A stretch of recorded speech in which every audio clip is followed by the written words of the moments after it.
Hey everybody, it's Sepulcher, and I'm here in a game between mmcnally and GodofWar35. mmcnally is rank 81, and GodofWar35 is rank 64. He's playing Forglar Swamp, mmcnally is playing Under Depths. Now, I was in the lobby just now, and I said, hey Blues, can you guys play a game? All friendly like, so I could record a video for you guys. And mmcnally decided to say, STFU, bitch.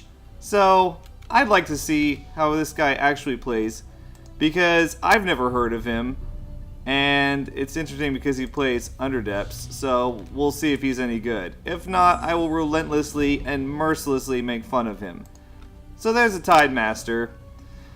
So we can guess from this that GodofWar35 is playing a Bog Hopper battle group, and mmcnally has out a Deep Elf Priestess for his first deploy. Of course, he's has the right upgrades. He's got multi-attack, which it seems that most everybody running Deep Elf Priestess is running multi-attack these days. And he's gonna beckon that Deep Elf Fanatic, which means that he's going to get these two fonts before God of War can even get one. Unless he's an idiot and messes up Manic. So we'll see what happens. Probably he'll get, both fonts, because it's pretty hard to mess up Manic right there and when it comes to capping that font.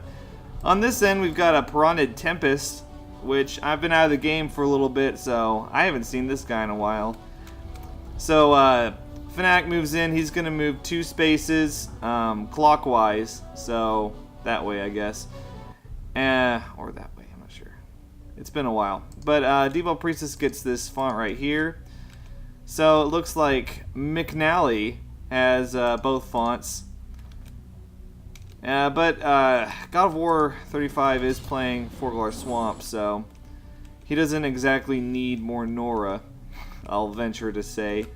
All the Forglar Swamp players listening now are getting all mad. Well, we need Nora just as much as everyone else. So, Tide Master's moving in. Maybe he'll drown that Deep Elf Fanatic with a little tidal wave action. Who knows? But he did just move in, and this Deep Elf Fanatic, for some ungodly reason, has upgraded Call to Arms, sorry, not Call to Arms, Essence Capture, and, yep, no counterattack range. I like counterattack range on my Deep Elf Fanatics. Okay, so he just moved in for a Torton Land Cannon, and he gets his font. Good job, GodofWar35. And now mmcnally's raging because he didn't prepare for this eventuality. So, what is he going to do?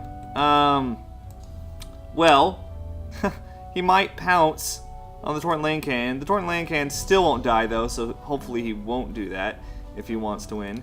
Because if he does that, well, Land Cannon's still there, and he's going to get his ass kicked, so. We'll see. And if God of War runs Undertow, he's just finished, period. So we'll see what he does. He moves Deep Elf Priestess up a little bit. Now, I was hoping to see some Minotaur action, but I guess mmcnally's too cool for that. He doesn't even have an avatar. That's kind of weird. I've actually been seeing a lot more people in Limited League without avatars lately. It's interesting, to say the least. So what are you going to do with that Deep Elf Fanatic, huh? You deep in thought? Deep in thought about what move you're going to make? So he's going to move Deep Elf Fanatic back. And I guess he'll Manic back in.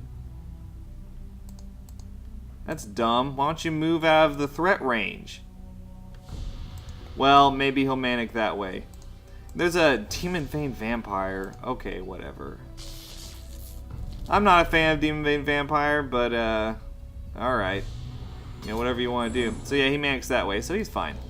He won't Manic back into the range, which is good. I guess that's what he sat there thinking about for so long. He was making sure that he was Manicking the right way. So, what's God of War going to do? Well, he's probably going to move that Piranid Tempest in right here or something like that. So he can... Because at this point, he's got to get some pressure on that font to, give mmcnally some reason to move in, because right now there's just that relic there, so there's really no font battle going on.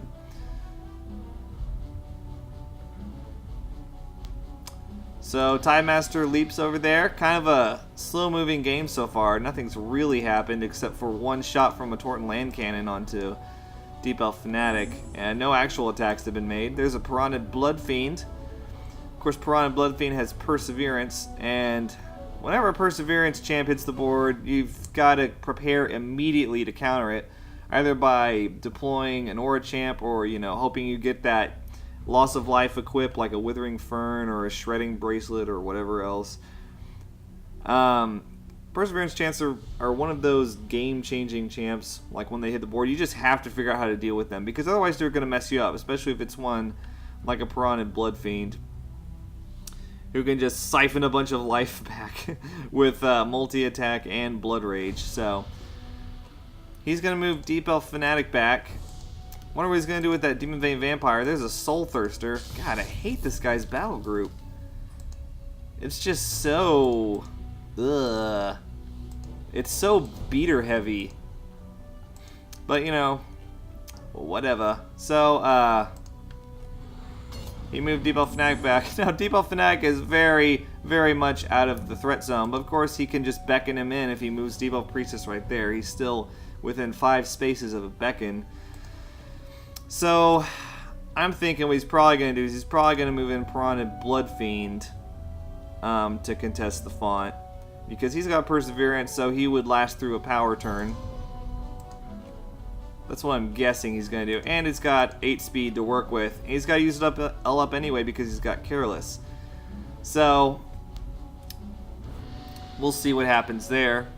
Unfortunately, if he moves, like the only place he can move it in is here or here. And in both places, McNally can get an efficient pounce off by hitting both Torton Land Cannon and Blood Fiend. So, we will see. And, let's see, there's a Circadian Enchantress for some nice 7-range action right there. So, God of War setting up his champs nicely. He moves the Blood Fiend over there, just as I thought he would. And he's setting up right now. I don't know why he's moving Tempest all the way over there, but he is. So, I mean, he can... I guess he's just making sure that it's safely out of... Is he moving out of area of effect range or what? Like, he can be a little bit bolder with the Tempest. Okay, well, Circadian Enchantress. This is an interesting rune. It's got Divert, which is one of the most annoying abilities in existence. And of course, UD doesn't have any Divert units. At least not that I can think of offhand. But 5 to 7 range, you know, pretty crappy stats. But then again, 69 Nora. Semi-Aquatic, Mirefolk Revival, which only happens every once in a blue moon. And Premonition, so everything's got impenetrable. And the reason that he did that is to prevent stuff like Blood Rage from happening to him. So Demon Vein Vampire can only get 2 attacks off instead of 3, because Blood Fiend has impenetrable. Now, Demon Vein Vampire is one of those champions that people like to complain about for some reason. It's one of those eat new players alive type runes, because it can get snowballing pretty fast. And if you're a new player, you might, you know, encounter it and think like, he's not so scary. But, you know, once he starts attacking enough with Leech Vitality, and there's a Blade of the Snake. Of course, he hits himself with a Divert from Circadian Enchantress, and I never really understood this, but when you hit yourself with Deflect or Divert, you life siphon off of yourself. And it's been that way for as long as I can remember, and I have no idea why. So, now let's take a look at what's going to happen. I think Demon Vein Vampire is screwed. He's dead. Even though he's got 72 HP, I mean, you've got 2 attacks from Tidemaster, 2 attacks from Blood Fiend, and the game's over. McNally got owned. No surprise there, because he's not a very nice person. I will see you guys later. Thanks for watching.